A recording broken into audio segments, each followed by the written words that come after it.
Welcome back, I'm Skinny Dito. A man named Bubsy sues all greenhouses across the nation for $20 million because their plants are giving off toxic gases as a byproduct of photosynthesis. Let's head over to Lizzie C. Squat, who's on the scene. Hi, Lizzie C. Squat here. I'm interviewing Bubsy, who has decided to sue all of the greenhouses. Bubsy, why have you decided to do this? I have decided to sue them because they're producing toxic fumes with the oxygen their plants are producing. It will lower life expectancy to 40 years if it fills our atmosphere. We must stop this immediately. Back to you. Many biologists are countersuing Bubsy because they claim that without the byproduct of photosynthesis, we would not be able to live. Let's go over to Lizzie C. Squat, who's interviewing a professional biologist who has more to explain about photosynthesis. Thanks for that, Skinny Dito. I'm here with Dr. I'm a Potato, and she's going to tell us a little bit about what really happens in photosynthesis. Photosynthesis is a process where plants take water and carbon dioxide with light energy to make glucose and oxygen. The plant uses the glucose for food. Other organisms can use the oxygen to breathe, and if they eat the plant, they could also use the glucose for food. There are two processes involved in photosynthesis. One is the light reaction and the other is the Calvin cycle. These will be talked about later on. Back to you, Skinny Dito. Thank you, Dr. Ima, for that insightful information on photosynthesis.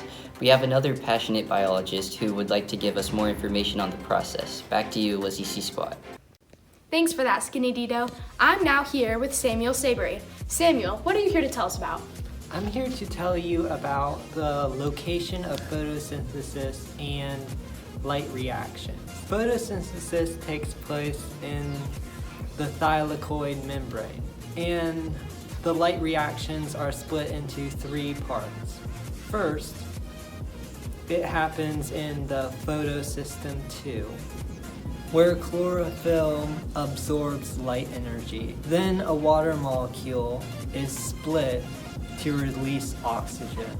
During the second part, chlorophyll absorbs more light energy, and NADP plus gains H plus to become NADPH.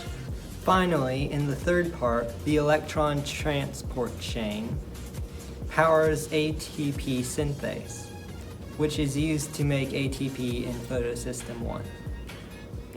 Now that we know that photosynthesis requires light energy, many people are wondering what plants do to make energy at night. Let's head on over to Martha Stew to see how plants use the Calvin cycle. Thanks for that, Skinny Dito. Brooke Bailey here interviewing Martha Stew about the Calvin cycle. The Calvin cycle is the second stage of photosynthesis. Unlike the first phase, which Samuel Sabry previously went over, the Calvin cycle is light independent. The Calvin cycle actually takes place inside the stroma. In this phase, ATP supplies the energy needed to turn carbon dioxide and water into glucose. Glucose is very good for us because it is food and it gives us energy. Then, the NADPH supplies electrons to continue the cycle. The Calvin cycle is actually super beneficial for almost all forms of life, including human life. Without the cycle, we wouldn't have food or energy provided for us.